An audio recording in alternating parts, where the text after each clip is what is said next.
మీకందరికి కూడా నా ప్రేమాభివాదాలు. ప్రభువైన యేసుక్రీస్తు పరిశుద్ధ గ్రంథంలో నుండి ఆది కాండము 29వ అధ్యాయం. దయచేసి వాక్య భాగాలు చదివే వాళ్ళు దగ్గర పెట్టుకోండి.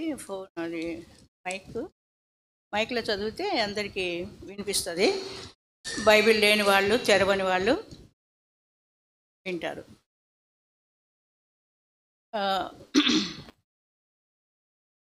30 నుండి 35 వరకు, 29వ అధ్యాయము 30 నుండి 35 వరకు. యాకోబు రాహేలును కూడెను, మరియు అతడు లేయా కంటే రాహేలును బహుగా ప్రేమించి అతనికి మరి 7 ఏండ్లు కొలువు చేసెను. లేయా ద్వేషింపబడుట యెహోవా చూచి ఆమె గర్భము తెరచెను. రాహేలు గొడ్రాలయుండెను.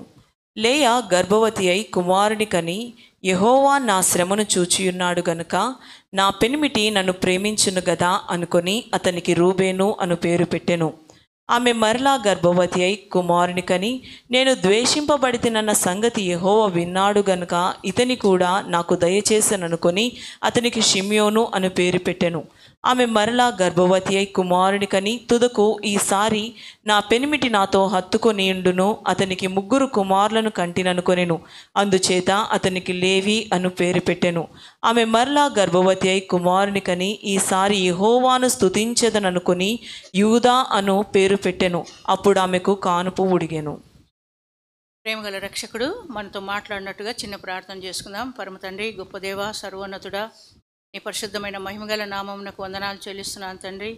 మా రక్షకుడైన యేసుక్రీస్తు నామం పేరటనే మీ సన్నిధికి రాగలిగే ధైర్యం మాకు ఇచ్చినారు దేవా. మరి తండ్రి, నీ వైపు మేము చూస్తున్నాం, మాతో మాట్లాడండి. ఈ చివరి వర్తమానం మాకెంతో దీవెనకరంగాను, మా హృదయాల్లో ఒక మార్పును తీసుకొని రాగలిగినట్లుగా దేవా, మీరు పిలిచిన పిలుపునకు లోబడి నీ ప్రియబిడ్డలు తండ్రి ఒక చక్కటి తీర్మానం చేసుకొని తమ తీర్మానాన్ని తెలియజేయనట్లుగా సంఘానికి మీరే సహాయం చేయండి. ప్రియ తండ్రి, నీ నోరు బాగా తెరుము, దాన్ని నింపుతానని మీరు సెలవిచ్చినారు. కీర్తన 81:10 బట్టి మీ సన్నిధిలో ప్రార్థిస్తూ అమూల్యమును అత్యధికములైన వాగ్దానాలు మీరు మాకు దయచేసినారు. అయితే మేము వాటిని అనుభవించలేని మందమతులముగా దేవా తండ్రి, మరి బాధ్యతలు ఎరుగని వారంగా మేము ఉంటున్నాం. ఆయన మీరు ఇచ్చిన వాగ్దానాలు మేము నెరవేర్చాలంటే మా బాధ్యతలు మేము చక్కగా నిర్వర్తించాలని మీరు మాకు నేర్పిస్తూ వచ్చినారు. దయగల మా తండ్రి, అనేక సార్లు మేము హక్కులు కోరుకుంటామే కానీ బాధ్యతలు విస్మరిస్తాం తండ్రి. క్షమించండి.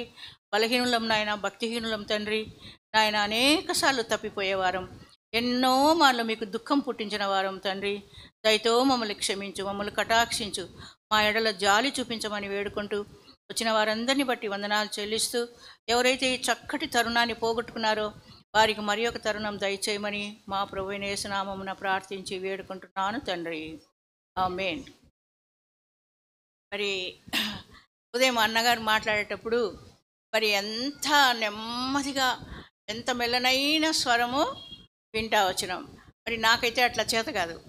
నేను అలా అనుకున్నా కూడా నేను చేయలేను. అలవాటైపోయిన క్లాస్లో బాగా మాట్లాడడం అనేది అలవాటు. అందువలన గబగబా చెప్పేసేయాలనేది ఒక తొందరపాటు నాలో ఉంటుంది. అందుకని ఒకవేళ మీరు నన్ను ఫాలో కాలేకపోతే ఇంకా నన్ను నేనేం చేయలేను. అయితే ఇక్కడ మనం ఉదయం కొన్ని మాటలు చెప్పుకున్నాము. నేను ఎక్కువ వివరించి చెప్పను, ఎందుకంటే ఈ సంఘటనలన్నీ మనకు తెలుసు. అయితే దీనిలో మనం ఏం నేర్చుకోవాలా అనేది మనం చూద్దాం. ఎందుకంటే తర్వాత ఇంకా కొంచెం సమయం ఉంది, మనకు వేరే ప్రోగ్రాం ఉంది కాబట్టి త్వరగా ఈ వాక్యాన్ని మనం పూర్తి చేసుకుందాం. ఇక్కడ లేయా మరి ఆమె శరీరరీత్యా ఆమె ఎలాంటిదంటే జబ్బు కళ్ళు కలది, టెండర్ ఐస్ అని. అంటే ఒకవేళ ఏమైనా ఎప్పుడు కళ్ళు వాలిపోయినట్లుంటాయో, లేకపోతే కనుబొమ్మల ఆ రెప్పలు అంటుకున్నట్లుంటాయో మనకు తెలీదు. వివరంగా ఏం రాయబడలేదు, ఎందుకంటే అన్ని సంగతులు రాస్తే భూమి మీద ఉన్న గ్రంథాలు ఏవి కూడా సరిపోవంట. కాబట్టి కొన్ని మనం తెలుసుకోవాలా, కొన్ని ఊహించుకోవాలా. అలా ఊహించుకోవాలని మన ఇష్టానుసారంగా ఊహించుకోకూడదు. సరే, ఊహను బట్టి వాక్యము కలగలేదు అనేది ఎప్పుడు మీరు గుర్తుపెట్టుకోండి. దేవుని మూలంగా పరిశుద్ధాత్మతో నింపబడి ఈ మాటలు రాసినారు. కాబట్టి సండే స్కూల్లో ఒక పాట ఉంది. ఆ, అది ఎట్లా పరిశుద్ధ గ్రంథం రాయబడింది అనేది. కాబట్టి కొన్ని పాటల ద్వారా కొన్ని సంగతులు మనము తెలుసుకోవచ్చు. సరే, కాబట్టి ఇప్పుడు ఆమె తండ్రి మాట వినింది, యాకోబుకు భార్య అయింది. అయితే యాకోబుకు వాస్తవంగా ఆమె మీద ప్రేమ లేదు, అతనిదేం తప్పు లేదు. అతను మొదటి నుండి చూసింది ఎవరిని? మొట్టమొదట ఆయన ఊరి గవిన్లో ఎవరిని చూసినాడు? రాహేల్ని చూసినాడు. ఆయన వచ్చినప్పుడు పరిస్థితి ఎట్లా ఉందంటే పారిపోయి వస్తూ ఉన్నాడు. తల్లిదండ్రులే పంపించేసినారు, నువ్వు వెళ్ళిపో నాయన, నీకు ప్రాణాపాయం అయి ఉంది, నువ్వు ఎందుకు ఇక్కడ ఉంటావు, నువ్వు వెళ్ళిపో అని పంపించినారు. కాబట్టి తల్లి లేదు, తండ్రి లేడు, అన్న ద్వేషిస్తూ ఉన్నాడు. అటువంటి దయనీయమైన ఒక పారిపోయే పరిస్థితిలో అక్కడికి వచ్చి ఆ రాహేల్ని చూసినప్పుడు ఆయనకి ఏమనిపించిందో ఏమో, ఒక ప్రాణబంధువును చూసినట్లు అనిపించిందో ఏమో, ఎలుగెత్తి ఏడ్చినాడట. ఎంతగా ఏడ్చినాడో పాపము, ఎక్కెక్కి ఏడ్చినాడేమో మనకు తెలియదు. మామూలుగా మగవాళ్ళు ఏడుస్తుంటే మనం చూడలేము కదా, వాళ్ళు మామూలుగా ఏడవరు. మరి అంతగా ఏడ్చినాడంట, మెడ మీద పడి ముద్దు పెట్టుకున్నాడంట. రాహేలు ఆమె చాలా అందగత్తె కాబట్టి సహజంగా ఆయనకి ఆమె మీద ప్రేమ కలిగింది. ఆ ప్రేమ కొరకు ఆయన ఎంతో కాలం కొలువు చేసినాడు అని మరంతా ఈ సంఘటన అంతా మనకు తెలుసు. అయితే మరి ఆ మామగారి యొక్క మోసపూరితమైన చర్య ద్వారా యాకోబుకు ఒక తీరని ద్రోహము కలిగింది. దాన్ని బట్టి అతడు ఏం చేస్తున్నాడంటే వాళ్ళ మామను ఏం చేయలేక లేయాను ద్వేషించినాడు. అయితే ఒక్కటి ఇక్కడ మనం గమనించాల్సింది ఏమిటంటే 31వ వచనం, లేయా ద్వేషింపబడుట యెహోవా చూచి ఆమె గర్భము తెరచెను. చూడండి, గర్భము తెరిచేది యెహోవాయే, గర్భద్వారం మూసివేసేది యెహోవాయే. కాబట్టి ఆయా పరిస్థితుల్లో ఆయన కొంతమంది స్త్రీల గర్భాన్ని మూసివేసినట్లు మనం చూస్తాం. అవన్నీ మనం ఇప్పుడు చెప్పుకోం, కానీ అన్నీ తెలుసు ఆయనకు. కాబట్టి ఎప్పుడైనా సరే యెహోవా సెలవు లేనిది మన జీవితాల్లో ఏది జరగదు. అంటే ఎవరు దేవునికి తమ జీవితాలను అప్పగించుకున్న వారి విషయంలో నేను ఈ సంగతి చెప్తున్నా. కాబట్టి ఇప్పుడు లేయాకు త్వరగా గర్భఫలము దొరికింది. అదే సమయంలో మళ్ళీ రాహేలను కూడా చేసుకున్నాడు కదా, ఆమెకైతే ఇంకా పిల్లలు కలగల. కాబట్టి ఒకవేళ నాకు లేకున్నా పర్వాలేదు, కానీ నీకుంటే నాకు బాధ కదా, అది లోకంలో ఉండే పరిస్థితి, అవునా కదా?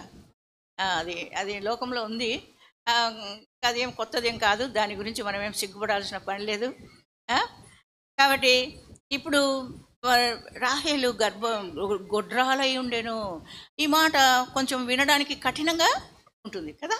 గొడ్రాలు అనే మాట, సంతు లేదు, సంతానలేమి అనే మాటలు కొంచెం బాగుంటాయి, కానీ ఈ గొడ్రాలు అనే మాట కొద్దిగా కఠినంగా ఉంటుంది.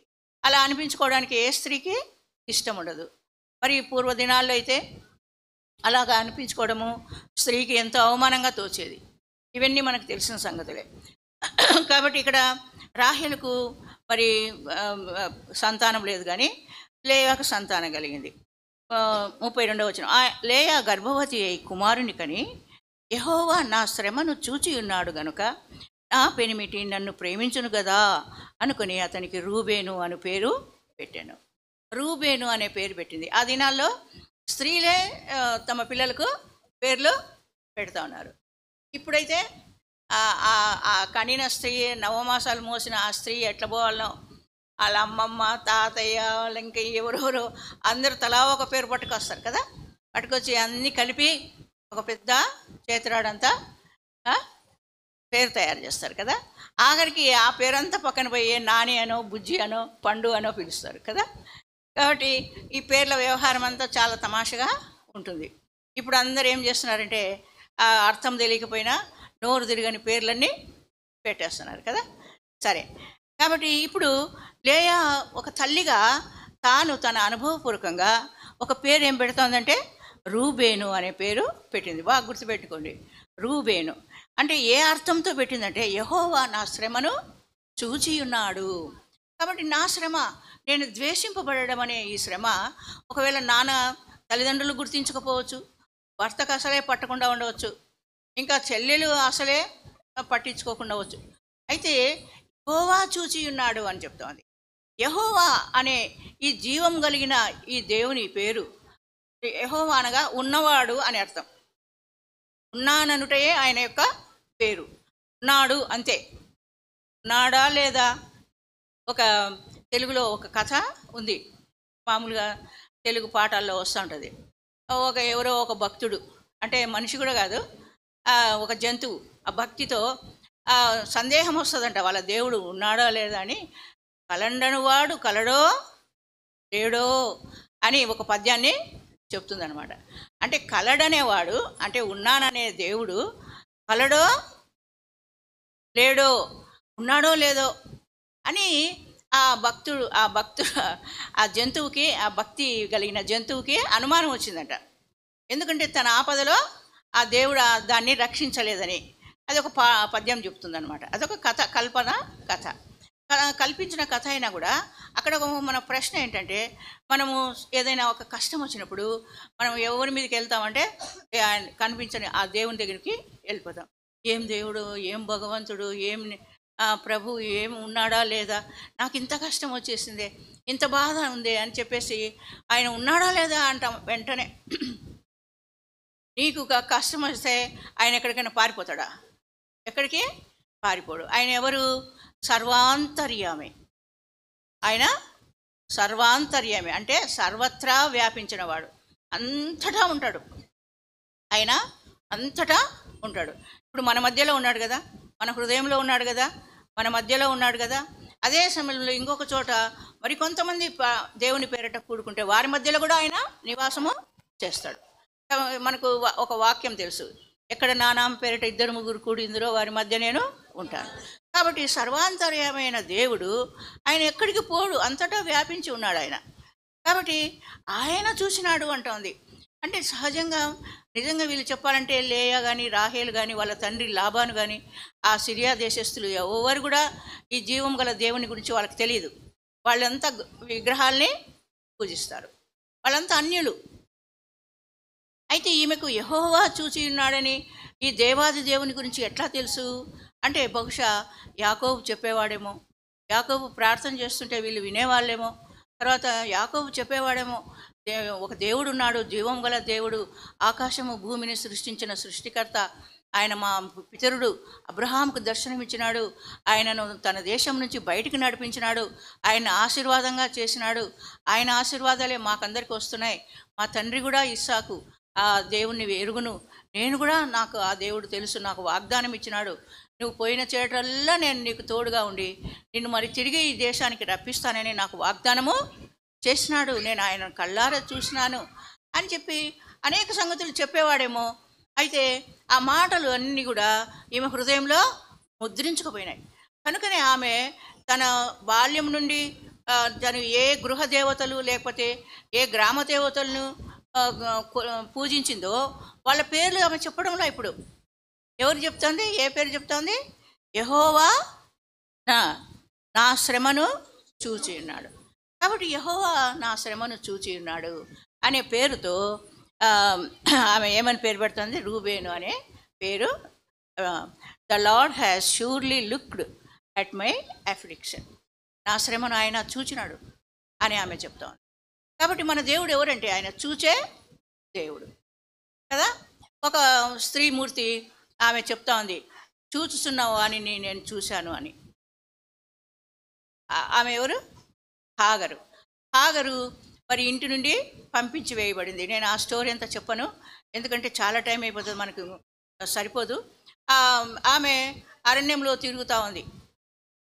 అరణ్యంలో తిరుగుతూ ఆమె ఒక నీటి జల చూసి, అప్పుడు ఆమె, నేను చూచుచున్న వాని బావిని నేను చూసినాను, చూస్తున్నవాడు ఉన్నాడు అని ఆమె చెప్తుంది. ఆ భాగము 16వ అధ్యాయంలో ఉంది, మనం ఇప్పుడు చూడము. కాబట్టి ఒక ఐగుప్తు నుండి వచ్చిన ఒక దాసి, హాగర్ ఎవరంటే ఆమె ఐగుప్తు నుంచి వచ్చిన ఒక దాసి. ఆమె కనుక్కుంది అది దేవుడు చూచుచున్నవాడు. కాబట్టి బాగా గుర్తుంచుకోండి. ఆయన ఇప్పుడు మనం ఉదయం ఒక మాట చూసినాం, దట్టమైన మేఘాలు ఆయనకు చాటుగా ఉన్నాయి, ఆయన చూడలేడు అనుకుంటారంట.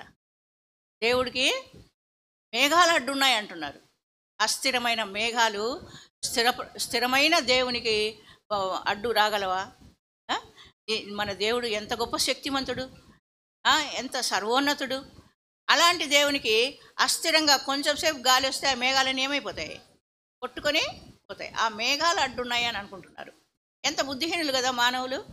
కాబట్టి ఇప్పుడు ఈమె ఏమంటుందంటే, నా దేవుడు యెహోవా నా శ్రమను చూచి ఉన్నాడు.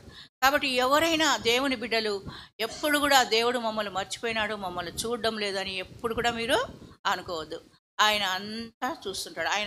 ఆయన కన్నులు లోకమందంతటా సంచారము చేస్తూ ఉంటాయి. ఆయన యథార్థవంతులను గమనిస్తూ ఉంటాడు. ఎందుకంటే చూచే కన్నులు దయచేసిన వాడు ఆయనే. కాబట్టి ఆయన చూస్తాడు. నువ్వు ఎటువంటి శ్రమలో ఉన్నా, ఎటువంటి బాధలో ఉన్నా, సిస్టర్స్ దయచేసి బయట ఉన్నవాళ్ళు కొంచెం మనసు పెట్టండి. ఈరోజు ఒక్కరోజే, మళ్ళీ రేపటి నుండి మనం ఫ్రీ. కాబట్టి ఆ టీ ఎంతసేపు తాగుతారు చెప్పండి, గబాలన తాగేసేయండి. వినండి దయచేసి. ఓకే. కాబట్టి దేవుడు నా యొక్క శ్రమను చూచి ఉన్నాడు. కాబట్టి నీ శ్రమ, నీ కష్టము, నీ బాధ, నీ ఇబ్బంది ఎవరు చూడలేదు అనుకుంటున్నారా? అయితే అలాగా ఎప్పుడు అనుకోవద్దు. దేవాది దేవుడు నీ శ్రమను చూస్తున్నాడు. నీవు ఆయన బిడ్డవైతే ఇవన్నీ మీరు ఎప్పుడు గుర్తుపెట్టుకోవాలంటే, నీవు ఆయన బిడ్డవని నీకు ఒక స్టాంప్ ఉండాలి. నేను దేవుని బిడ్డననే ధైర్యము నువ్వు కలిగి ఉండాలి. నువ్వు చెప్పగలగాల, నేను దేవుని బిడ్డను. ఒక టీచర్ నా కొలీగ్, ఒక ఆమె హిందీ పండిట్ ఉండేది. వాళ్ళు విగ్రహారాధికులు, హిందూ బ్యాక్గ్రౌండ్. ఆమె ప్రభువుని నమ్ముకున్న తర్వాత అంటే కొన్ని కారణాల వల్ల బైబిల్ చదవడము, తద్వారా ఆమె ప్రభువుని అంగీకరించడం జరిగింది. ఆమె మరి బ్యాప్టిజం కూడా తీసుకుంది. సంఘానికి వెళ్తూ ఎంతో ఆత్మీయంగా ఎదుగుతూ ఉండేది. ఆమె తన బుక్లో ఏం రాసుకునేదంటే, తన పేరు ఎంవి నాగరత్నమ్మ, ప్రభు బిడ్డ అని రాసుకునేది. నేను అది చూసినప్పుడు, అంటే మేము బైబిల్ తీసుకుపోయేవాళ్ళం స్కూల్కి. తీసుకొని వచ్చినప్పుడు అక్కడ టీచర్స్ కూడా బైబిల్ చదవడము అవి చేసేవాళ్ళు అనమాట. అది చూసి నేను సిగ్గుపడ్డా. నేను ఎప్పుడు కూడా ఇట్లా రాసుకోలేదే. సిస్టర్ స్వర్ణకుమారి బేతేల్ అని రాసుకుంటాను, ప్రభు బిడ్డ నేను రాసుకోలేదే, నేను అట్లా చెప్పలేకపోయినానే అని నేను ఎంతో సిగ్గుపడ్డా. కాబట్టి నిజంగా నీవు ప్రభు బిడ్డ అయితేనే నువ్వు ఎంత పాటలు పాడినా, ఎంత పరిచర్య చేసినా, ఎంత ప్రార్థన చేసినా, ఎంత ఆరాధన చేసినా, నీ హృదయం ప్రభువుకి ఇవ్వకుండా, నువ్వు ప్రభు బిడ్డ అనే ఒక పేరు నీ మీద ఆత్మముద్ర లేకుండా నువ్వు ఎంత చేసినా అది వ్యర్థమే. అదంతా కాలిపోయి బూడిదయ్యేదే ఆ పరిచర్య అంతా. మొట్టమొదట నువ్వు చేయాల్సింది ఏంటంటే, నీ హృదయం ప్రభువుకు ఇవ్వాలా. నీ హృదయంలో ప్రభువును చేర్చుకోవాలా. ప్రభు, నేను పాపిని, నన్ను కనికరించు, నన్ను క్షమించు, నీ పరిశుద్ధ రక్తంతో నన్ను కడుగు, నన్ను నీ బిడ్డగా చేసుకో. ఈ ప్రార్థన నువ్వు ఎప్పుడైనా చేసినావా మనసారా? అయితే నువ్వు ప్రభు బిడ్డవు, నీ పాపాలు క్షమించబడ్డాయి. ఈ ప్రార్థన నేను ఎప్పుడు చేయలేదు, అన్నీ చేసినా, అనేకమైన అడుగుతూ వచ్చినా, నేను ఎంతో పరిచర్య చేస్తాను ఆ మందిరంలో, నేను ఎంతో బాగా మధురంగా పాటలు పాడతాను, ఇవన్నీ వ్యర్థం. నువ్వు దేవుని బిడ్డవు కాకుండా నువ్వు ఏం చేసినా అవన్నీ కూడా వ్యర్థమైపోతాయి. కాబట్టి మొట్టమొదట నీ హృదయాన్ని ప్రభువుకు ఇవ్వాలా. అప్పుడు నీ శ్రమను ఆయన చూస్తాడు, నిన్ను ఆదుకుంటాడు, నీకు తోడుగా ఉంటాడు. భయపడకము, నేను నీకు తోడై ఉన్నాను అని మనం పొద్దున జ్ఞాపకం చేయబడింది మనకు ఆ వాక్యం. కాబట్టి మరి ఆమె తన శ్రమలో తన దేవుని యొక్క భరోసాను జ్ఞాపకం చేసుకుంటూ, మరి తాను అంతకుముందు పూజించని ఆ దేవాది దేవుణ్ణి గుర్తించి, ఆ దేవుడు తన శ్రమను చూచి ఉన్నాడనే అర్థంతో తన కుమారునికి ఏమని పేరు పెట్టుకుంది? రూబేను అనే పేరు పెట్టుకున్నది. యెహోవా నా శ్రమను చూచి ఉన్నాడు గనుక నేను అతనికి రూబేను అనే పేరు పెట్టినట్లు మనం చూస్తాం. అంతేకాకుండా మరి దేవాది దేవుడు తన ప్రజల విషయంలో కూడా ఒక గొప్ప కార్యం చేసినాడు. నిర్గమకాండము 3వ అధ్యాయంలో, నిర్గమ 3వ అధ్యాయము కొన్ని వచనాలు చదువుదాం. 7వ వచనం.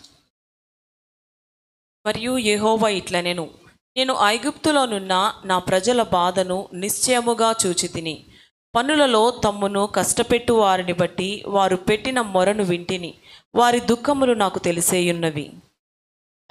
అంతవరకు చాలు. కాబట్టి నా ప్రజల బాధను నిశ్చయముగా నేను చూచితిని. కాబట్టి ఎవరు ఆయన ప్రజలు? ఇశ్రాయేలు ప్రజలు, వారే యూదులు. ఇశ్రాయేలీలను ఆయన ప్రత్యేకంగా ఏర్పరచుకున్నాడు.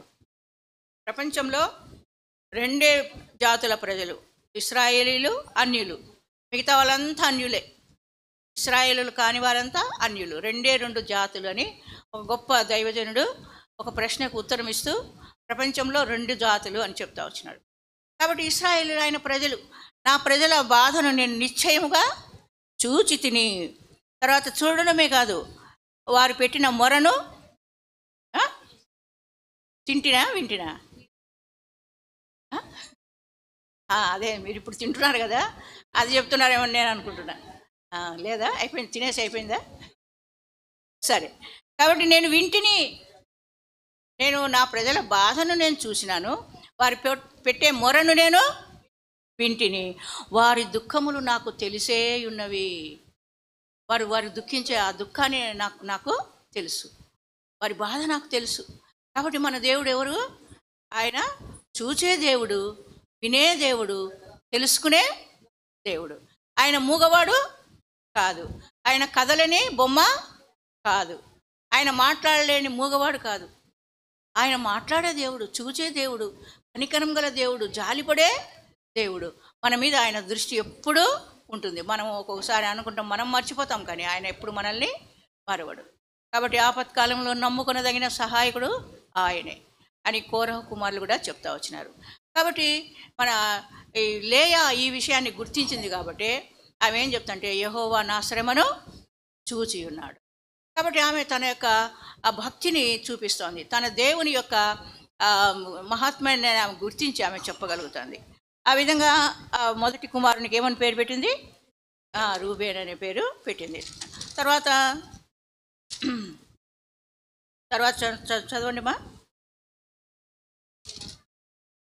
ఆమె మరలా గర్భవతి అయి కుమారుని కని, నేను ద్వేషింపబడితేనన్న సంగతి యెహోవా విన్నాడు గనుక ఇతని కూడా నాకు దయచేసను అనుకొని అతనికి షిమ్యోను అని పేరు పెట్టెను.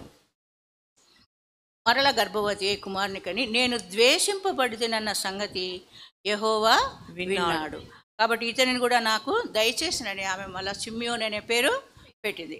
కాబట్టి ఇక్కడ కూడా మీరు గుర్తించండి, ఈ అబ్బాయి కూడా ఆమె పేరు పెట్టినట్లు చూస్తున్నాం. కాబట్టి ఏమంటుంది? యెహోవా విన్నాడు. కాబట్టి ఆయన వినే దేవుడు, మన మొరలు ఆలకించే దేవుడు.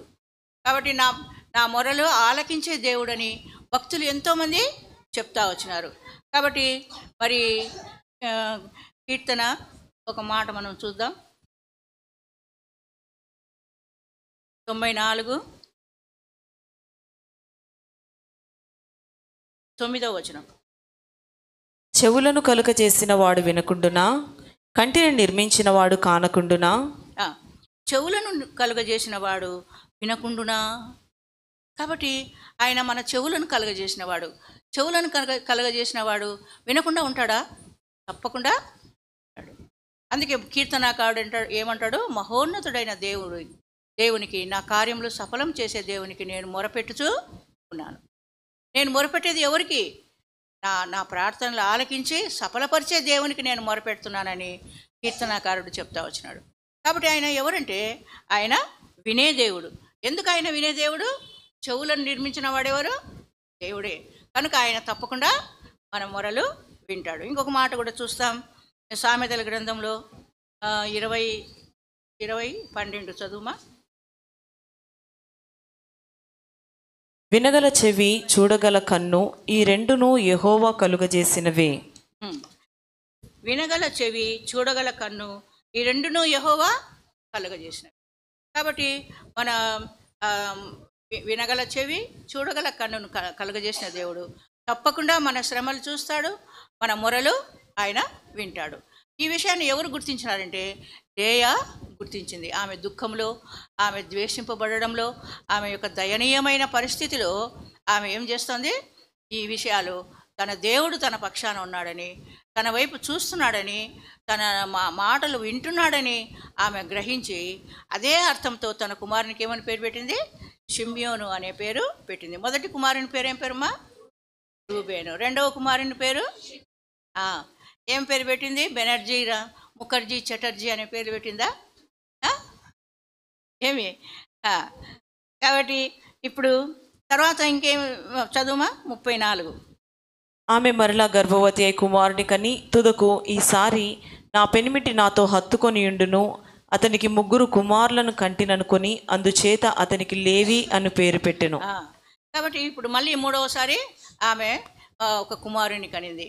అప్పుడు ఆమె అనుకుంటుంది, నేను 3 కుమారులను కన్నాను కదా, ఇప్పటికైనా నా భర్త మారతాడు, నన్ను హత్తుకొని నన్ను ప్రేమిస్తాడు, నాతో బాగుంటాడు అని ఆమె అనుకుంటుంది. అని ఆ అర్థంతో ఆమె ఏమంటుందంటే తన కుమారునికి లేవి అనే పేరు పెట్టింది. కాబట్టి ఈ హత్తుకోవటం, కాబట్టి ఈ హత్తుకొనుట లేకపోతే ఆనుకొనుట. ఉదయం అన్నగారు ఒక మాట చెప్తా వచ్చినారు, యేసుప్రభు శిష్యులు చాలామంది ఉన్నారు, అయితే ఆయన హత్తుకున్నవారు లేకపోతే ఆయన ఆనుకున్న శిష్యుడు ఎవరు? యోహాను. కాబట్టి అనేక సంగతులు యోహానుకు ఆయన చెప్తా వచ్చినాడు. కాబట్టి మనం కూడా మన దేవుని హత్తుకోవాలా. ఏదో స్పెషల్ మీటింగ్ వచ్చినప్పుడు వా యేసు ప్రభువా అని చెప్పేసి కొంతమంది ఒక సహోదరి ఉంది, వాళ్ళ భర్త గురించి చెప్తూ ఉంటుంది అనమాట. అంటే ఏం చెప్తుందంటే, ఒకసారి భలే భక్తి అయిపోతుంది మా ఆయనకి, ఉదయం పూట ఇట్లా పట్టుకుంటాడంట బైబిల్ అని యాక్షన్ చెప్తుంది ఆ పాప. అని ఇంకెంత భక్తి అంటే అట్లా పరవశం అయిపోతాడంట, ఈ బైబిల్ని ఇట్లా పట్టుకుంటాడంట అని ఆ ప్రభు పేరు ఉచ్చరిస్తూ ఉంటాడు. మా ఆయనకి ఒక్కొక్కసారి భలే భక్తి వస్తుందని ఆమె చెప్తూ ఉంటుంది అనమాట. కాబట్టి ఎప్పుడో ఒకసారి గుర్తు చేసుకోవడం కాదు, అనుక్షణము మన ప్రభును ఆనుకొని మనం ఉండాలి. అనుక్షణం మనం ప్రభును మనం హత్తుకొని ఉండాలి. అప్పుడే మనము ఆయన చేత ఆదరింపబడతాం, రక్షింపబడతాం, కాపాడబడతాం. మనల్ని ఆయన మరి మంచి మార్గంలో నడిపిస్తూ వస్తాడు. తన ఆలోచన మనకి ఇస్తూ వస్తాడు. మనం నడవలసిన మార్గాన్ని మనకు చూపిస్తూ వస్తాడు. చూడండి, ఒక సహోదరి, ఒక అమ్మాయి ఉంది. ఆ అమ్మాయి నిజం చెప్పాలంటే ఒక శాపగ్రస్తురాలు. ఆమె ఒక అన్యురాలు, ఒక విధవరాలు, ఒక యవనస్తురాలు. అయితే ఆమె ఏం చేసిందంటే తన అత్తను హత్తుకున్నదట. అత్తను హత్తుకునేది. అత్తను హత్తుకునే వాళ్ళు ఉన్నారా? కొంతమంది ఉంటారు, దైవభయం కలిగిన వాళ్ళు, దేవుని ప్రేమ తెలిసిన వాళ్ళు అత్తలను మామయ్యలను బాగా చూసుకుంటారు. కానీ లోకంలో తల్లిదండ్రులను ప్రేమించినట్లు అత్తమామలను ఎవరు కూడా ప్రేమించరు. అది సహజం. మరి దాని గురించి మనం చెప్పుకోవాల్సిన పని లేదు. కానీ ఆ స్త్రీ తన అత్తను ఏం చేసిందంట? హత్తుకున్నది. ఎవరు ఆమె? రూతు. అందరికీ తెలుసు కదా. రూతు గ్రంథంలో ఎన్ని అధ్యాయాలు ఉన్నాయి? 4. మరి ఎన్నిసార్లు చదివినారు మీరు? ఎన్నిసార్లు చదివినారు రూతు గ్రంథం? ఒక్కొక్కసారి ఒక్కొక్క బుక్ను చదివేసేయాలి అంతే. రూతు గ్రంథం 4 అధ్యాయాలు ఉందా, చదివేసేయండి. అట్లా చిన్న చిన్న 3-4 అధ్యాయాలు, ఒక అధ్యాయం కలిగినవి ఎప్పుడంటే అప్పుడు చదివేస్తూ ఉండాలి. అర్థమైందా? కాబట్టి రూతు తన అత్తను హత్తుకోవటం వలన ఆమెకు ఎన్నో ఆధిక్యతలు కలిగినాయి. అవన్నీ మనం ఇప్పుడు చెప్పుకో, మీకు అందరికీ తెలుసు. అయితే ఒక్కటి మనము చెప్పుకోదగింది ఏంటంటే, ఆమె కొత్త నిబంధనలో మత్తయి సువార్తలోకి వస్తే యేసు క్రీస్తు వంశావళి అనే హెడ్డింగ్ కింద ఒక పేరాగ్రాఫ్ అంతా ఆ వంశావళిని గురించి చెప్తూ, అక్కడ ఆ లిస్టులో ఎవరి పేరుంది? బోయజ్ పేరుందా? రూతు పేరుంది. అంటే రూతు పేరు చెప్తే ఏమనుకుంటారో ఏమో, మొగాయన పేరు చెప్తాము, లేదు బ్రదర్ పేరు చెప్తాము, సిస్టర్స్ అంత పనికిరారు. బోయజ్ పేరు లేదు, రూతు పేరుంది. ఎందుకు అంటే ఆమె చేసింది ఒకటే, వాళ్ళ అత్తను హత్తుకునేది. ఎట్లా హత్తుకునేదంటే, లేదు లేదు అత్తమ్మ నేను మీతో కూడా వస్తానని అన్నంలా ఆమె చేసిన తీర్మానం ఎంత గొప్పదంటే, ఆ మాటలు మీకు ఒకవేళ జ్ఞాపకం ఉన్నాయేమో, నేను నీ దేవుడే నా దేవుడు, నీ జనమే నా జనం, నువ్వు చనిపోతే చోటనే నేను చనిపోను, నిన్ను నన్ను మరణం తప్పంగా ఏది కూడా వేరు చేయకూడదు. ఈ మాటలు మనకి ఎప్పుడైనా వస్తాయా? రావు, చెప్పేసినాడు. అయ్యో, వీళ్ళు కూడా బాగా వింటూ ఉన్నారు, సంతోషము. కాబట్టి అక్కడ విజయవాడలో అయితే బ్రదరు, ఎజ్రా బ్రదరు ఈ కీబోర్డ్ వాయించడానికి వస్తారు. ఇట్లా వెనక కూర్చుంటారు, అంత క్రిక్కిరిసి కూర్చుంటారు. సిస్టర్స్ పాపం తప్పించుకొని పోలేక అట్లే కూర్చునేవాడు అనమాట. అట్లే కూర్చొని మన మాటలన్నీ వింటూ తల వంచుకొని పాపం సహిస్తూ భరిస్తూ వినేవాడు. ఆ బ్రదర్ని చూసి నేను ఎంత జాలిపడేదాన్ని, అయ్యో పాపం ఎంత కష్టం వచ్చింది బ్రదర్కి అని. సరే, కాబట్టి రూతు తన అత్తను హత్తుకున్నది. అలాగ మనం కూడా మన దేవుని ఎప్పుడూ హత్తుకొని ఉండాలి. ఇంకొక మాట, మనకు తెలియని మాట ఒకటి, అంటే మీరు చదివింటారు, ఒక మాట మీకు చూపిస్తాను. యెషయా గ్రంథం 56వ అధ్యాయం. యెషయా 56. దయచేసి జాగ్రత్తగా వినండి. మళ్ళీ మళ్ళీ మనం కలుసుకోలేము, ఇంత గొప్ప ఏర్పాటు జరగడం కష్టము. 3 నుంచి 5 వరకు చదువుమా. యెహోవాను 56 3 నుంచి 5 వరకు. యెహోవాను హత్తుకొను అన్యుడు నిశ్చయముగా యెహోవా తన జనులలో నుండి నన్ను వెలివేయునని అనుకొనవద్దు. షండు నేను ఎండిన చెట్టని అనుకొనవద్దు. నేను నియమించిన విశ్రాంతి దినములను ఆచరించుచు నాకు ఇష్టమైన వాటిని కోరుకొనుచు నా నిబంధనను ఆధారము చేసుకొనుచున్న షండులను గూర్చి యెహోవా ఈలాగు సెలవిచ్చుచున్నాడు. నా ఇంటను నా ప్రాకారములలోనూ ఒక భాగమును వారికి ఇచ్చెదను. కొడుకులు కూతుళ్ళు అని అనిపించుకొనుట కంటే శ్రేష్టమైన పేరు వారికి పెట్టుచున్నాను. కొట్టివేయబడిన నిత్యమైన పేరు వారికి పెట్టుచున్నాను. థ్యాంక్స్ మా. ఇక్కడ చూడండి, ఈ 3, 4, 5 వచనాల్లో చదివింది మీరు గ్రహించినారని నేను అనుకుంటున్నాను. ఎందుకంటే అచ్చ తెలుగు భాషలో వ్రాయబడిన మాటలు ఇవి. ఇక్కడ ఎవరి గురించి చెప్తున్నారమ్మా? షండుని గురించి చెప్తున్నారు. మొదట్లో ఏమంటున్నాడు? యెహోవాను హత్తుకొను అన్యుడు. ఆ అన్యుడు ఎవరు? ఒక షండు. అంటే మరి హిజ్రాల్గా మనం చెప్పబడుతున్న ఈ హైదరాబాద్లో మీకు పరిచయం చేయాల్సిన పనే లేదు. అయితే మరి వాళ్ళు ఎలాంటి పరిస్థితిలో ఉంటారంటే, వాళ్ళు ఒక దయనీయమైన పరిస్థితిలో ఉంటారు. వారిని ఎవరు కూడా, తల్లిదండ్రులు కూడా చేరదేరు అని బయటికి తరిమేస్తారు. వాళ్ళ జీవితాలు చాలా దుఃఖపరంగా ఉంటాయి. కానీ వాళ్ళు ఏం చేస్తారంటే, ఏదో ఒక రకంగా వాళ్ళ జీవితాల్ని గడుపుకుంటూ ఒక్కొక్కసారి సామాన్యమైన ప్రజలకు ఎంతో ఇబ్బంది కూడా కలుగజేస్తుంటారు. మనం చూస్తున్నాం, ఇవన్నీ మనకు తెలుసు. అయితే ఇక్కడ ఏమంటున్నాడంటే, అలాంటి వాళ్ళను కూడా మీరు నన్ను హత్తుకుంటే, వాళ్ళతో చెప్తున్నాడు ప్రభు, దేవాది దేవుడు, జీవం గల దేవుడు, సైన్యములకు అధిపతి యొక్క యెహోవా, ఇశ్రాయేలు పరిశుద్ధ దేవుడు ఏమంటున్నాడంటే, నేను ఎండిన చెట్టు అనుకొనవద్దు. ఎండిన చెట్టు వ్యర్థమైంది, నేను వ్యర్థుణ్ణి అని మీరు అనుకోవద్దు. తర్వాత మీరు నా నిబంధనను ఆధారం చేసుకుంటే నా ఇంటిలో మీకు ఒక భాగాన్ని ఇస్తాను, మీకు ఒక మంచి పేరు నేను పెడతాను. ఇంకా చాలా ఉన్నాయి, మీరు చదువుకోండి. ఎంత మంచి వాగ్దానాలు ఇస్తున్నాడు చూడండి. మీరు ఎండిన చెట్టు అనుకోవద్దు, మీరు వ్యర్థులు కాదు, మీకు నేను ఒక మంచి పేరు పెడతాను, నా ఇంటిలో మీకు ఒక భాగము ఇస్తాను. ఎవరి గురించి ఈ మాటలు చెప్తున్నారు? షండుల గురించి. మనం ఎవరైనా లెక్క చేస్తామా? అందరు వాళ్ళను ఎగతాళి చేస్తారు. వాళ్ళు ఆటోల దగ్గర, కార్ల దగ్గర అడుక్కుంటూ, కాబట్టి వాళ్ళు గ్రూపులుగా ఏర్పడి వాళ్ళ కష్టం వాళ్ళు పడుతూ ఉంటారు. ఎలాగో ఒకలాగా జీవించాలా, మరి దేవుడిచ్చిన జీవితాన్ని ఎట్లాగో ఒకట్లాగా జీవించాలని వాళ్ళు జీవిస్తూ ఉంటారు.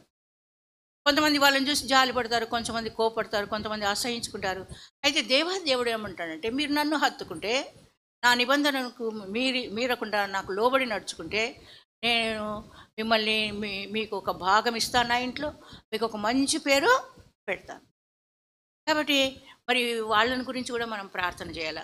మరి మీరు ఎంతమంది వాళ్ళని గురించి ప్రార్థన చేస్తున్నారు? వాళ్ళలో కూడా మరి వాళ్ళ ఒక ఉదాహరణ, ఒక సహోదరి ఉంది, అంజలి అని ఒక సహోదరి, మీకు తెలిసే ఉంటుంది. అయితే నేను ఆ మెసేజ్లు అవి వినను, కానీ ఆమె పెడుతుంటారు వీడియోలు, అవి చూస్తుంటారు, చిన్న చిన్నవి. ఆ సహోదరి చూడండి, ఆమె ఏమైనా ఇప్పుడు వ్యర్థమైంది, ఎండిన చెట్టుగా ఉందా? లేదు. ఎంతమందికి ఆశీర్వాదకరంగా ఉంది, ఎంతమంది ఆమె ఉపదేశాలు వింటున్నారు, ఎన్ని చోట్లకు ఆమె ఆహ్వానింపబడుతూ ఉంది. ఎందుకంటే ఆమె దేవుని హత్తుకున్నది, దేవుని నిబంధనకు లోబడి ఆయన ఆజ్ఞలను నెరవేర్చడం వల్ల ఆమె ఎండిన చెట్టులాగా లేదు. ఆమెకు ఒక కొత్త పేరు దేవుడు పెట్టినాడు. ఆమె ఎంత సేవ మణిపూర్లో ఆ, గొప్ప ఉపద్రవం వచ్చినప్పుడు ఆమె ఎన్నోసార్లు వాళ్ళ మధ్యకు వెళ్ళి వాళ్ళకు సహాయము చేసింది. ఇప్పుడు ఆమెను ఎవరైనా అంటారా ఎండిన చెట్టు అని? ఆమె ఏమైనా వ్యర్థమైన జీవితం గడుపుతా ఉందా? లేదు. ఎందుకు? దేవుడు గొప్పవాడు, దేన్నైనా ఆయన ఉపయోగకరంగా మారుస్తాడు. అయితే వీళ్ళు చేసేది ఎవరిని అలా చేస్తాడంటే ఆయనను హత్తుకోవాల. ఇది ముఖ్యమైనది. అది లేకుండా మనం ఇవన్నీ కావాలంటే రావు. పొద్దున అన్నగారు ఏం చెప్పినారు? బాధ్యత నెరవేరుస్తేనే మనకు వాగ్దానాల్లో మనకు నెరవేర్చబడతాయి, మనకు స్వతంత్రం ఇచ్చుకుంటాం వాటిని. వాగ్దానాలు మాత్రం కావాలా? నీ షరతులు బాధ్యతలు నేను వాటిని పాటించలేనంటే ఏం ప్రయోజనమో లేదు. కాబట్టి ఈ షండులైన ఈ అన్యులు యెహోవాను హత్తుకుంటే ఆయన చెప్తున్నాడు, నేను మీకు ఒక గొప్ప భాగం నా ఇంటిలో ఇస్తాను, మీకు ఒక శ్రేష్టమైన పేరు పెడతాను. మీరు ఇప్పుడు ఇక మీదట ఎండిన చెట్టు అని అనుకోవద్దు అంట. కాబట్టి హత్తుకొనుట అనే మాట ఇక్కడ మనం చూస్తున్నాం. లేయ ఏం చేస్తుంది? తన 3వ కుమారునికి ఏమని పేరు పెడుతుంది? లేవి అనే పేరు పెడుతుంది. అంటే ఏ అర్థంతో పెడుతుంది? నేను 3 కుమారుల్ని కన్నా, కాబట్టి నా భర్త నన్ను హత్తుకుంటాడు, నన్ను ఇంకా ద్వేషించడు, నన్ను ప్రేమిస్తాడు అని పాపం ఆమె ఆశపడుతూ ఉంది. కానీ ఆమె ఆశ నెరవేరిందా లేదా అనేది మనకు తెలుసు. తర్వాత చూడండి, ఆమె మరలా గర్భవతి అయి కుమారుని కని ఈసారి యెహోవాను స్తుతించదననుకొని యూదా అను పేరు పెట్టెను. అప్పుడు ఆమెకు కాన్పుడికి. ఈసారి ఆమె 4వసారికి ఏం గుర్తొచ్చిందంటే స్తుతించాలా అని గుర్తు వచ్చింది. నేను ఇప్పుడు ఇంకా యెహోవాను స్తుతిస్తాను. నిజం చెప్పాలంటే స్తుతి అనేది ఎప్పుడు ఉండాలా? ముందుగానే అలా కదా. మనందరం ఎక్కడ తప్పిపోతామంటే బాగా అడుగుతాం, అన్నీ అడుగుతాం. ఇప్పుడు మీరు ఈ కూడికల కొరకు ఇక్కడ నిలబడే వాళ్ళ కొరకు ఎంతో ప్రార్థన చేసినారు కదా. కూడికలు అయిపోయిన తర్వాత ఒకరోజు స్తుతి కూడిక పెట్టుకొని మనం స్తుతిస్తామంటే ఎంతమంది వస్తారు? ఎవరు రారు. ఎందుకంటే స్తుతించడంలో మనం ఫెయిల్ అయిపోతున్నాం, స్తుతించడంలో మనం ఎంతో కొరత కలిగి ఉన్నాం. కానీ మనం ఎప్పుడు కూడా స్తుతించడంలో వెనకబడకూడదు. మనం ఎంతగా అడుగుతామో అంతకంటే ఎక్కువగా మనం స్తుతించాలి. స్తుతించడం అనేది అది యథార్థవంతులకు శోభస్కరము అని రాయబడింది. స్తుతించువాడు, స్తుతియాగం అర్పించువాడు, దేవుని మహిమపరచువాడు, వాడు రక్షణ కలుగునట్లుగా తన మార్గమును సిద్ధపరచుకుని. కీర్తన 50 చివరి వచనం చదవండి మా. కీర్తన 50 చివరి వచనం. స్తుతియాగం నర్పించువాడు నన్ను మహిమపరచుచున్నాడు, నేను వానికి దేవుని రక్షణ కనపరుచున్నట్లు వాడు మార్గము సిద్ధపరచుకొనెను. కాబట్టి స్తుతించడం అనేది మీరు మర్చిపోవద్దు. మీకు చేసిన మేలులను బట్టి మీరు అందరూ ఏం చేయాలా? స్తుతించాలా. ఈరోజు రాత్రి నీ వ్యక్తిగత ప్రార్థనలో, ప్రభువా ఈ 2 రోజులు ఎంతో సహాయం చేసినావు, ఈ మందిర పక్షంలో మాకు ఎంత సహాయం చేసినావు, మాతో ఎంత మాట్లాడినావు నాయన, నీ దివ్యమైన సన్నిధిని మేము అనుభవించగలిగినాము, అందుని బట్టి నీకు స్తుతులు చెల్లిస్తున్నానని మీరందరూ చెప్పగలగాలి. అప్పుడే మనము రక్షణ మార్గంలో వెళ్ళగలుగుతాం. తర్వాత ఒక చిన్న సంఘటన, అంటే పరిశుద్ధ గ్రంథంలో రాజుల కాలంలో జరిగిన ఒక గొప్ప సంఘటన మనం జ్ఞాపకం చేసుకుందాం. మనందరికీ తెలిసే ఉంటుంది. మరి అంటే స్తుతిని గురించి ఎన్నో మాటలు ఉన్నాయి. స్తుతి కృతజ్ఞతలు చెల్లించాలా, దేని విషయంలో చింతపడద్దు, కృతజ్ఞతాపూర్వకంగా మీ విన్నపాలు తెలియజేయండి అంట అని. తర్వాత స్థుతులు కృతజ్ఞతాస్థుతులలో చెల్లించడంలో మీరు విస్తరించాలా, ఇలాగ ఎన్నో మాటలు ఉన్నాయి. అయితే ఒక్క రాజు విషయంలో మనం ఒకటి చూస్తాం. అది దినవృత్తాంతముల గ్రంథము 20వ అధ్యాయంలో వ్రాయబడింది. ఆ రాజు ఉన్నాడు. ఆయన ఎవరంటే యూదారాజు. యూదారాజు అని ఎందుకు సపరేట్గా చెప్తున్నానంటే, మీరు ఒకవేళ రాజుల గ్రంథము చదవడం మీకు ఇష్టమైతే అది కొంచెం కన్ఫ్యూజన్గా ఉంటుంది. పేర్లు వేరువేరుగా ఉంటాయి. ఆ రాజు ఈ రాజు అని చెప్తూ ఉంటారు. చెప్పిన పేర్లే చెప్పినట్లు ఉంటాయి. చాలా కన్ఫ్యూజన్గా ఉంటుంది. అయితే 2 రాజులు ఉంటారు, ఇశ్రాయేలు రాజులు, యూదా రాజులు. మొదట అంతా ఒకటేగా ఉన్నారు, 12 గోత్రాలు, తర్వాత వేరైనాయి. అదంతా చరిత్ర, అది మనకి ఇప్పుడు అవసరం లేదు. అయితే ఇక్కడ యూదా రాజు, ఈ రాజు మీదకి ఎవరు వచ్చినారంటే సేనలు వచ్చినాయి. ఎంతమంది వచ్చినారు? 22వ దినవృత్తాంతంలో 20వ అధ్యాయం 1వ వచనం. ఇది అయిన తరువాత మోయాబీయులను, అమ్మోనీయులను, మెయోనీయులను కొందరు దండెత్తి యెహోషాపాతు మీదికి వచ్చిరి. యెహోషాపాతు అనే రాజు మీదకి వచ్చారు. ఎంతమంది అమ్మా యెహోషాపాతులు? ఎంతమంది? 12 మందా? 12 అని చెప్పేస్తే అక్కడికి అయిపోతుంది. సరే, ఇక్కడే యెహోషాపాతు ఇక్కడే. అయితే ఎంతమంది రాజులు వచ్చినారు? 3 రాజులు వచ్చినారు. మరి 3 రాజుల సైన్యము చాలా ఎక్కువగా ఉంటుంది కదా. మరి వీళ్ళందరూ వచ్చినప్పుడు ఎట్లుంటుంది? ఎవరికైనా కూడా మన మీదకి ఎవరైనా 2 కొట్లాటకు వస్తే ఎట్లుంటుంది? భయం వేసిపోతుంది కదా. మరి నిజంగా ఆయనకు భయపడిన అదే జరిగింది. 3వ వచనం, అందుకు యెహోషాపాతు భయపడిపోయినాడు. ఎందుకు భయపడినా అంటే తన ప్రాణాల గురించి భయపడలా, తన ప్రజలంతా నశించిపోతారే అని భయపడ్డాడు. భయపడిన తర్వాత ఆయన ఏం చేసినాడు? ప్రార్థన చేసినాడు, ఎంతో తగ్గించుకున్నాడు. 12వ వచనం చూడండి. మా దేవా, నీవు వారికి తీర్పు తీర్చవా? మా మీదికి వచ్చి గొప్ప సైన్యముతో యుద్ధము చేయుటకును మాకు శక్తి చాలదు, ఏమి చేయుటకును మాకు తోచదు. నీవే మాకు దిక్కు అని ప్రార్థన చేశాను. నీవే మాకు దిక్కు. కాబట్టి మనం ఆ డెసిషన్కి రావాలా. ప్రభువా, నీవే మాకు ఇంకెవ్వరు లేరు, మిమ్మల్నే ఆశ్రయిస్తున్నాం, మీరే మాకు సహాయం చేయాలా అని మనము చెప్పగలగాల. కాబట్టి యెహోషాపాతు రాజు కూడా తన భక్తిని బట్టి, తన యొక్క జ్ఞానాన్ని బట్టి దేవాది దేవుని ఆశ్రయించి ప్రార్థించినప్పుడు దేవుడు ఒక మాట సెలవిస్తున్నాడు. ఏంటంటే 20వ వచనం, అంతటా వారు ఉదయముననే లేచి తెకోవ అరణ్యమునకు పోయిరి. వారు పోవుచుండగా యెహోషాపాతు 17 చదువునా ముందు. ఈ యుద్ధములో మీరు పోట్లాడవలసిన నిమిత్తము లేదు.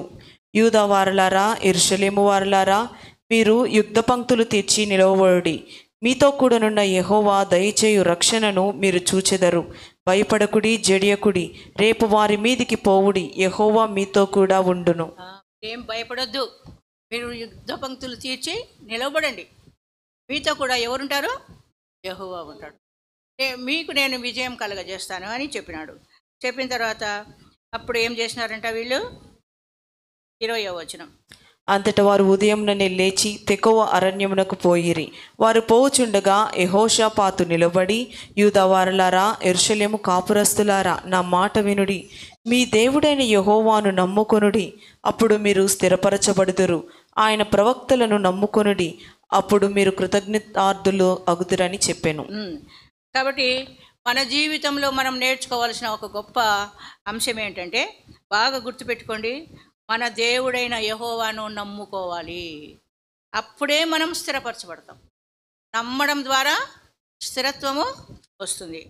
తర్వాత ఆయన ప్రవక్తలను నమ్ముకొనుడి. మరి ఈ దినాల్లో ప్రవక్తలు ఎవరు? దైవ సేవకులే. అప్పుడు మనం ఏమవుతాం? మన కృతార్థులవుతాం. అంటే మన కోరికలు నెరవేర్చబడతాయి. అంటే అర్థం ఏమిటి? మన యొక్క ప్రార్థన మనవులు వాళ్ళ దగ్గరికి తీసుకుపోయినప్పుడు వాళ్ళు మన పక్షాన ప్రార్థిస్తారు.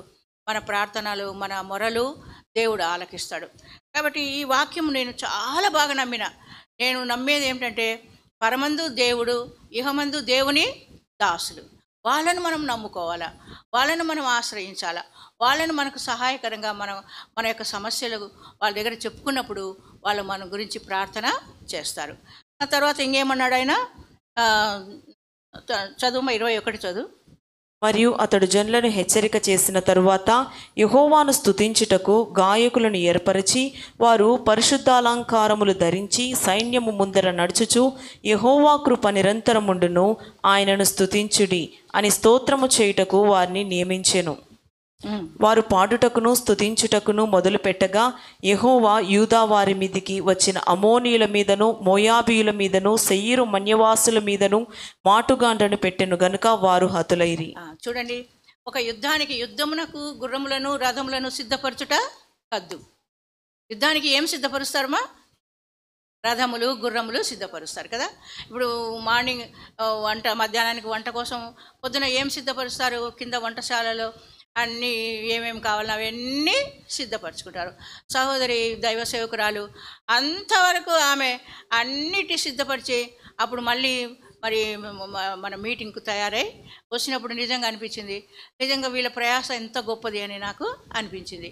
కాబట్టి మరి ఏదైనా దాని అవసరాన్ని బట్టి మనం సిద్ధపాటు అవుతాం. కానీ యుద్ధానికి వెళ్ళేవాళ్ళు మరి ఈ అకాడి కీబోర్డులు, తర్వాత డోలకులు, తబలాలు, వీణలు, సింఫోనియా, ఇవన్నీ వాయిద్యాలు తీసుకొని మరి వయోలిన్లు తీసుకొని వాయించుకుంటూ పోతే ఎవరైనా ఏమనుకుంటారు కదా? ఏమనుకుంటారు?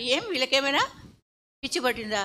సైనికులు వాళ్ళ చేతుల్లో ఆయుధాలు లేవు, వాళ్ళు యుద్ధ సన్నద్ధులు కాలేదు, వాళ్ళు జయం జయమని కేకలు వేయడం లేదు, పాటలు పాడుకుంటూ ఉన్నారే, వాయిద్యాలు వాయిస్తున్నారే అని ఒకవేళ చూసిన వాళ్ళందరూ వాళ్ళను పిచ్చి వాళ్ళుగానో మతి భ్రమించిన వాళ్ళుగానో భావించవచ్చు. కానీ అయితే దేవుని యొక్క నడిపింపు ప్రకారం యెహోషాపాతు నమ్మినాడు. కాబట్టి నమ్మిక, క్రైస్తవ జీవితం అంతా ఈ 3 అక్షరాల మీదనే ఉంది. నమ్మిక. నమ్ముట నీ వలనైతే నమ్మువానికి సమస్తము సాధ్యమే. నమ్మిన ఎడల నీవు దేవుని మహిమ చూస్తావు. ఎందుకు మనం ఆయన మహిమను అనుభవించలేకపోతున్నాం? ఆయన మహిమను మేము ఎందుకు చూడలేకపోతున్నాం అంటే నమ్మడంలో కొంచెం నమ్ముతాము, కొంచెం నమ్మడం, కొంచెం నమ్ముతాము, కొంచెం నమ్మం. ఒక్కోసారి ఎంత నమ్ముతామో ఒక్కోసారి అస్సలే ఉండదు. అట్లా ఊగిసలాడుతూ ఉండకూడదు, స్థిరమైన నమ్మిక కలిగి ఉండాలి. కాబట్టి ఎప్పుడైతే వీళ్ళు పాటలు పాడుకుంటూ దేవుని యొక్క ఆజ్ఞ ప్రకారము పాటలు పాడుకుంటూ వాయిద్యాలు వాయిస్తూ వెళ్ళినారో ఆ శత్రువులు వాళ్ళంతకు వాళ్ళే హతమైపోయినారు. గొప్ప విజయం లభించింది.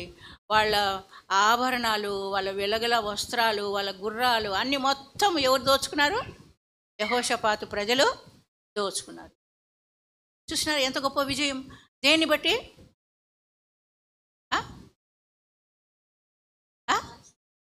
స్తుతించడాన్ని బట్టి. ఏదో మైకంలో ఉన్నట్టు అయిపోతారు ఒక్కొక్కసారి కదా. స్తుతించడాన్ని బట్టి. స్తుతి మనం కీర్తన 50లో చివరి మాటలో ఏం చూసాం? స్తుతి యాగము. యాగము. పూర్వకాలం రాజులు ఏం చేసేవాళ్ళంట? యాగాలు చేసేవాళ్ళంట. ఎంతో అగ్ని రగిల్చి దాంట్లో నెయ్యి పోస్తూ ఏవేవో అర్థం కాని మంత్రాలు చదువుతూ ఎంతో వాళ్ళు ప్రయాసపడేవాళ్ళు. కానీ మన యాగం ఏంటి? స్తుతించడమే. మరి స్తుతించడం అంటే నీకు చేసిన మేలును బట్టి నువ్వు హృదయపూర్వకంగా ఆయనను కొనియాడమే స్తుతించడం. అంతేగాని ఎవరో రాసిన కొన్ని పేర్లు తీసుకొని యెహోవా యథార్థవంతుడు నీకు స్తోత్రం, ఇంకా ఏంటి కీర్తనయుడు నీకు స్తోత్రం, బలవంతుడైన దేవుడు నీకు స్తోత్రం, ఆశ్చర్యకరుడు నీకు స్తోత్రం, అలాగా చెప్పకూడదు. అంటే అది కూడా కొంతమందికి ఏమైనా అది ఇష్టమేమో నాకు తెలియదు. కానీ కొంతమంది అన్యులు ఏం చేస్తారంటే వాళ్ళ యొక్క సహస్రనామ నామార్చన అని, అష్టోత్తరం అని ఏవో చెప్పుకుంటూ ఉంటారు. అట్లా ఉండకూడదు. యాంత్రికంగా మనం నిజంగా మన దేవుని ఏ విధంగా రుచించినామో దాన్ని బట్టి మనం ఆయనను స్తుతించాలి. ఆ విధంగా మనం ప్రాక్టీస్ చేసుకోవాలన్నమాట. కాబట్టి ఇప్పుడు లేయా ఏమంటుందంటే, నా దేవుడు నేను ఇప్పుడు ఆయనను స్తుతిస్తాను. ఇప్పుడు అంటే ఎప్పుడు? ఇప్పుడు 4th టైం ఇప్పుడు గుర్తొచ్చింది ఆమెకు. ఏమని? స్తుతించాలా అని. అబ్బా మర్చిపోయినా, ఈరోజు మీటింగ్ ఉంది కదా అనుకుంటుంటాం కదా. ఎన్ని పనులు మనకు అస్సలే మర్చిపోయినా అంటాం. మిగతా అయితే బాగా గుర్తుంటాయి. కాబట్టి మరి దేవుని కార్యాల్లో మనం ఎంత అశ్రద్ధ చూపిస్తాం. అయితే ఒక మాట ఉంది, మీరు బాగా భయం పెట్టుకోండి. దేవుని కార్యాలు అశ్రద్ధగా చేసేవాడు, ఆ మాట నేను చెప్పను, అది వాక్యం ఉంది ఆ మాట. కాబట్టి జాగ్రత్తగా ఉండండి, దేవుడి కార్యాలు శ్రద్ధతో చేయండి.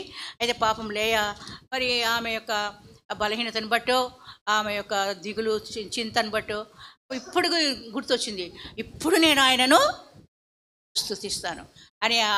అతనికి ఏమని పేరు పెట్టింది? యూదా. యూదా అంటే అర్థమేమి? స్తుతి.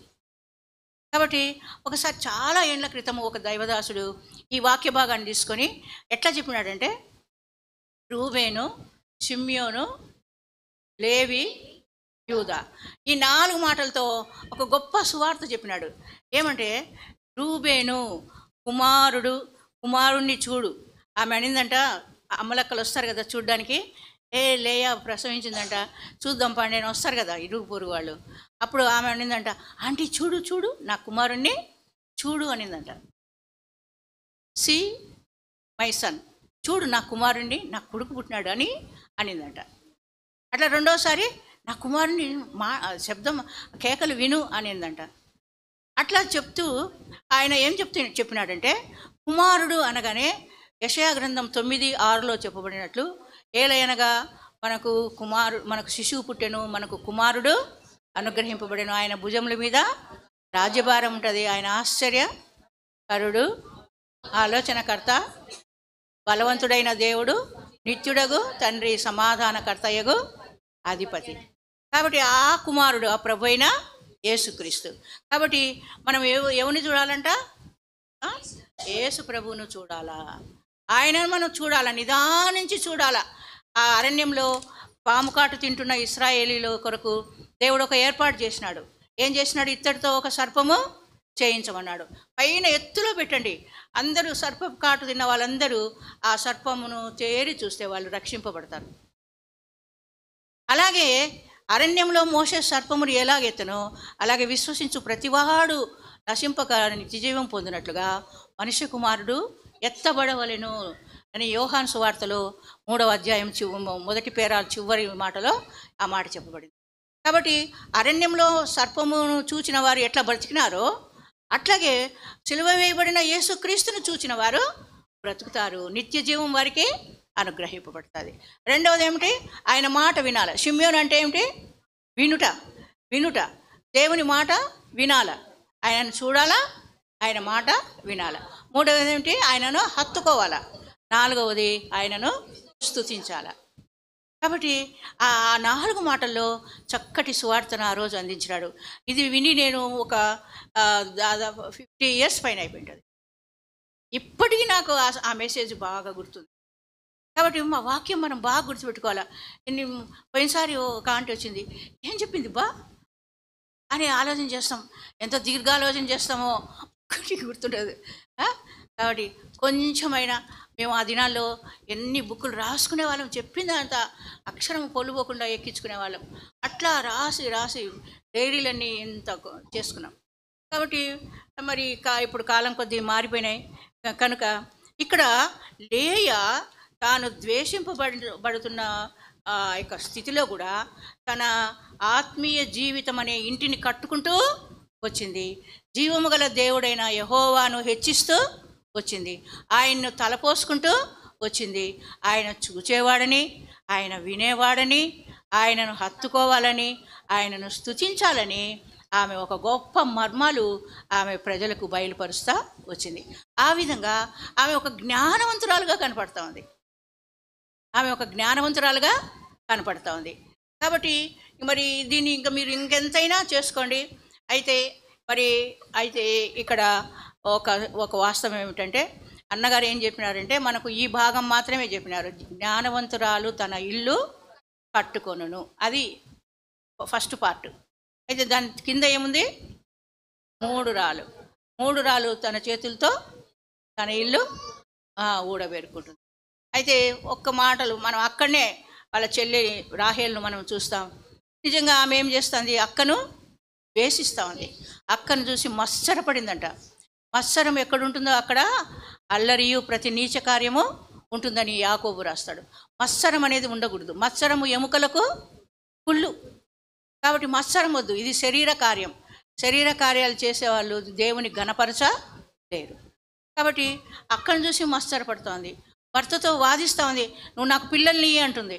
అయ్యో దేవుడా, నేను దేవుణ్ణా ఏమన్నా పిల్లల్ని ఇచ్చేదానికి?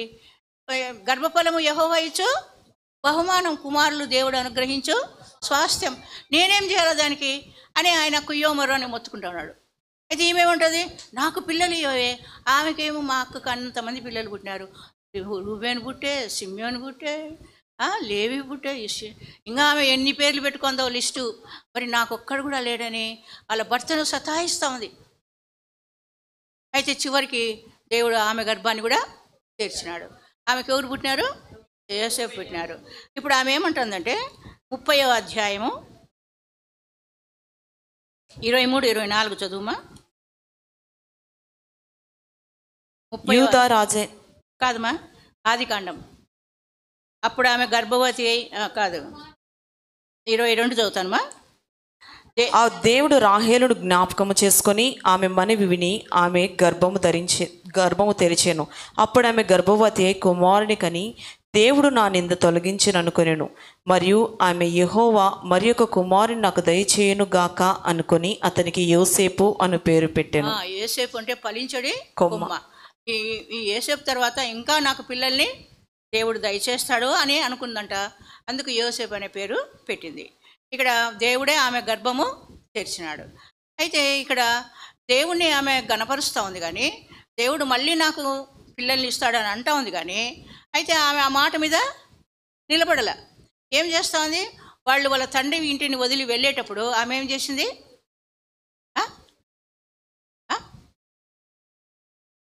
నిద్ర మాత్రం వేసుకుందా? తండ్రి యొక్క గృహదేవతలను దొంగిలించింది. చూసినారా? యెహోవా నాకు దయచేయును అని చెప్పింది కదా ఆమె నోటి మాట. మరి ఆమె దాని మీద స్థిరంగా ఉండాలనా లేదా? ఉండిందా? లేదు. గృహదేవతల్ని తీసుకుంది. అది అడిగి తీసుకుందా? దొంగతనంగా తీసుకుంది. అంటే అర్థమేమి? ఆమెకు ఆ దేవతలపైన నమ్మకం ఉందేనా కదా. మళ్ళీ ఏం చేస్తుంది? తండ్రి వచ్చి వెతుకుతుంటే అబద్ధం ఆడుతుంది. అబద్ధము, ద్వేషము, దొంగతనము ఎన్ని చూడండి. ఇప్పుడు రాహేలు ఏం చేస్తూ ఉంది? దారిలో రెండవ కుమారుని కంటా ఉంది. కుమారుడు మా నీకు అంటే ఎంత సంతోషిస్తారు కదా. లేబర్ రూమ్లో ఆ టేబుల్ మీద పండుకున్న అంతవరకు మూలిగి ముక్కి కేకలేసి ఏడ్చి మరి బిడ్డ మగపిల్లోడు మా నీకంటేనే అప్పుడే నవ్వు వచ్చేస్తుంది కదా.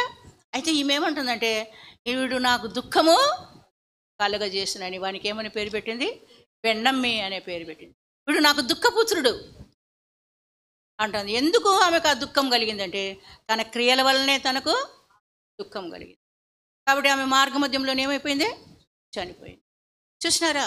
కాబట్టి ఎందుకు నువ్వు నీ కాలానికి ముందే చనిపోతావు? ప్రసంగి అంటాడు చూడండి, ఒక మాట చదువుదాం.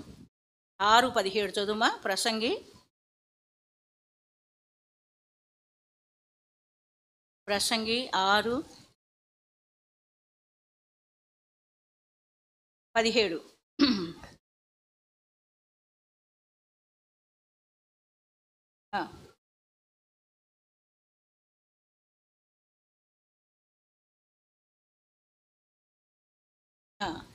ఎన్నో వచనమ్మా అది? 17.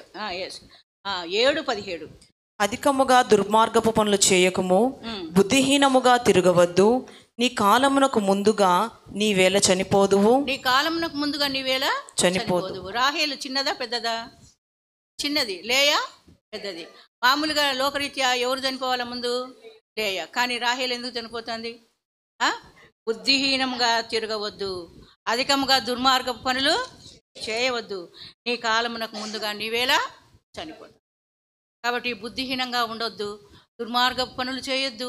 మరి రాహేలు వలె మరి మూఢురాలుగా తన ఇల్లు తాను పెరికి వేసుకుని ఎంత ప్రేమించినాడు యాకోబు. ఆమె కొరకు ఎంత కొలువు చేసినాడు.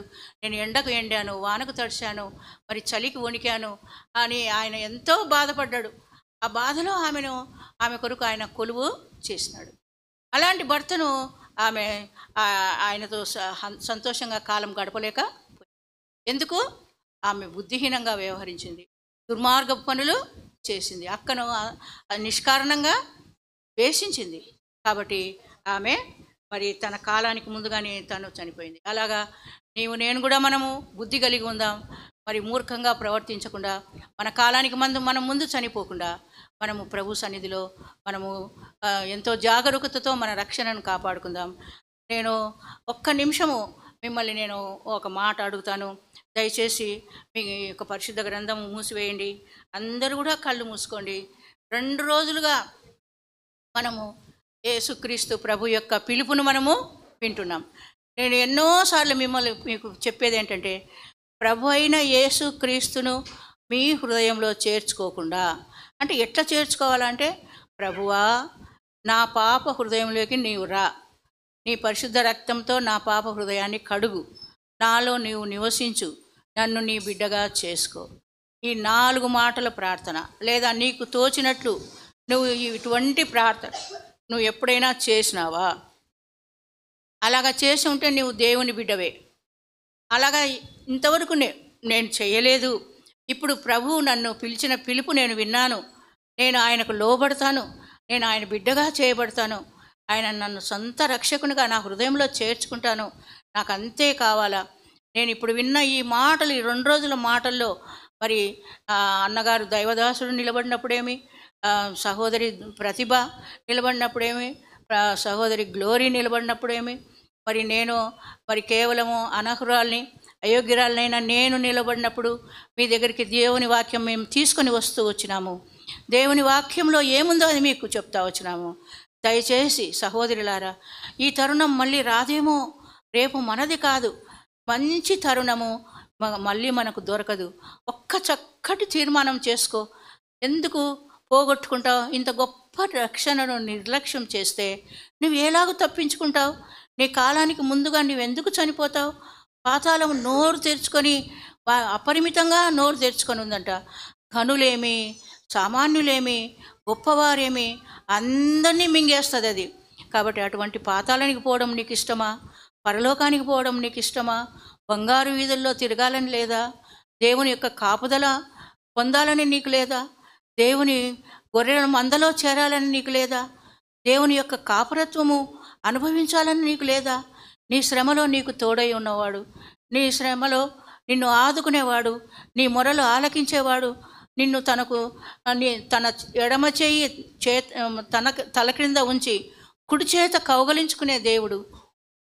అంతేకాకుండా మన స్తుతులకు పాత్రుడు ఆ యేసుక్రీస్తు ప్రభువును, అదిగో చూడు సిలువలో వేలాడుతున్నాడు, ఆ ప్రియ ప్రభువుని నీ హృదయంలో చేర్చుకోవా?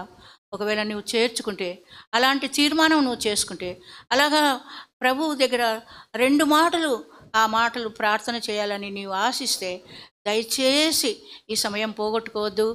మళ్ళీ మళ్ళీ రాదు. కాబట్టి నీ కొరకే ఏర్పాటు చేయబడిందేమో. ఎందుకు నీవు దేవుని యొక్క ప్రేమను తిరస్కరిస్తావు? కాబట్టి మరి నన్ను ద్వేషించువారు మరణమును స్నేహించుదురు అని సామెతలు 8లో చివరి మాట రాయబడింది. నన్ను కనుగొన్నవాడు జీవమును కనుగొనును, యెహోవా కటాక్షము వానికి కలుగును. ఆయన చల్లని చూపు మన మీద ఉంటుంది. కాబట్టి నువ్వు ఎవరైనా సరే, నువ్వు వృద్ధురాలు అయినా సరే, ఇంత పెద్దదాన్ని అయిపోయినా, ఇప్పుడు తీర్మానం చేసుకుంటే ఎవరేమనుకుంటారో అని నువ్వు సిగ్గుపడుతూ ఉండొద్దు. నేను యవనస్తురాలి కదా, ఈ వయసులోనే ఈ తీర్మానాలు ఎందుకు, ఇంకా సమయం చాలా ఉంది అని అనుకుంటున్నావేమో. అలాగా అనుకోవద్దు, ఆపోహపడొద్దు. మరి మన ఆయుష్కాలం మనకు తెలియదు కనుక మీరందరూ ఈ సమయం సద్వినియోగం చేసుకోండి. అజ్ఞానుల వలె కాక జ్ఞానుల వలె ఉండండి. మీ యొక్క ఆత్మీయ జీవితం అనే ఇల్లు కట్టుకోండి. జ్ఞానవంతురాలుగా ఉండండి. 3 రాళ్ళ వలె మీ జీవితాన్ని మీరు పెరికి వేసుకోవద్దు.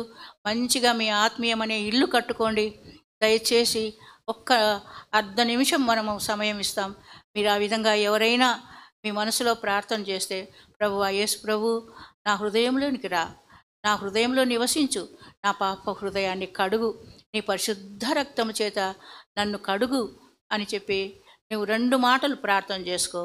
ఆ విధంగా ప్రార్థన చేసుకుంటే నీ తీర్మానం కొరకు మేము నీ కొరకు ప్రార్థన చేయగలిగినట్లుగా మీ కుడి చేతిని ఎత్తి చూపించండి. నేను ఎప్పుడు కూడా మిమ్మల్ని అడగలేదు ఈ 4 కూడికల్లో. ఎందుకో ప్రభు నాకు అటువంటి ప్రేరేపణ ఇచ్చినాడు. అది నీ కొరకేమో, నీవు నరకం నుండి తప్పించబడ్డానికేమో. తండ్రి కనికరించు అని చెప్పి, ప్రియ సహోదరి, నువ్వు అడుగుతావా? నీ జీవితాన్ని ఆయనకు అప్పగిస్తావా? ఏం భయపడొద్దు. దేవుని కొరకు ఎంత భక్తిగా జీవించాలేమో, ఎన్నెన్ని పత్యాలు ఉండాలేమో, అవి చేయకూడదు ఇవి చేయకూడదు అంటారేమో అని భయపడొద్దు. దేవుడే నిన్ను నడిపిస్తాడు. దేవుడే తన మార్గాన్ని నీకు చూపిస్తాడు. దేవుడే నీకు సహాయము చేస్తాడు. దయచేసి ఒకరినొకరు చూడొద్దు, ఎవరు చెయ్యెత్తినారని మీరు గమనించొద్దు. మీరు అందరూ కళ్ళు మూసుకోండి. నేను మిమ్మల్ని చూస్తాను. మీరు అలాంటి తీర్మానం ఎవరైనా చేసుకుంటే మీ చేతిని ఎత్తి పైకి చూపించండి.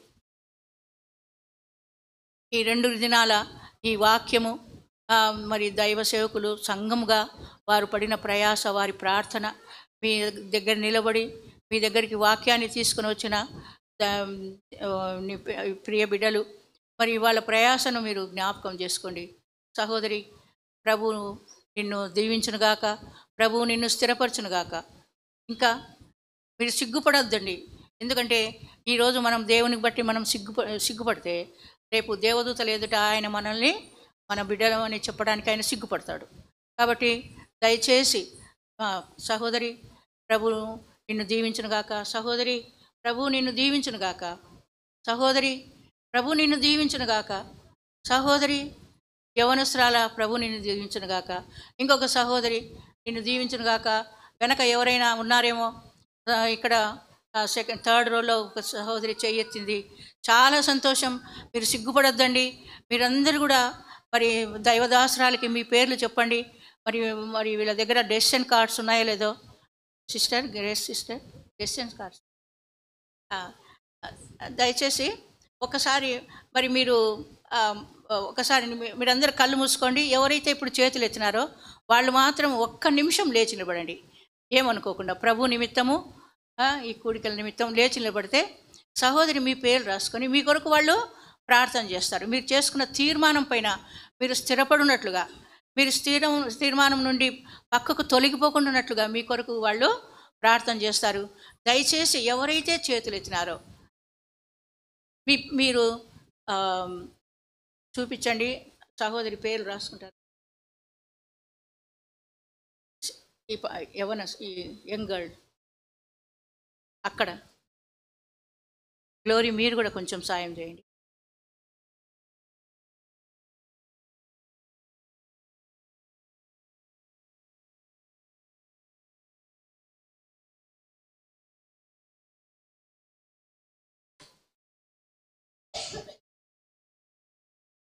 దైవదాసురాలు గ్రేస్ సిస్టర్ వచ్చి మీ అందరి కొరకు ప్రార్థన చేస్తారు. ఇప్పుడే కాదు, మరి మీ గురించి,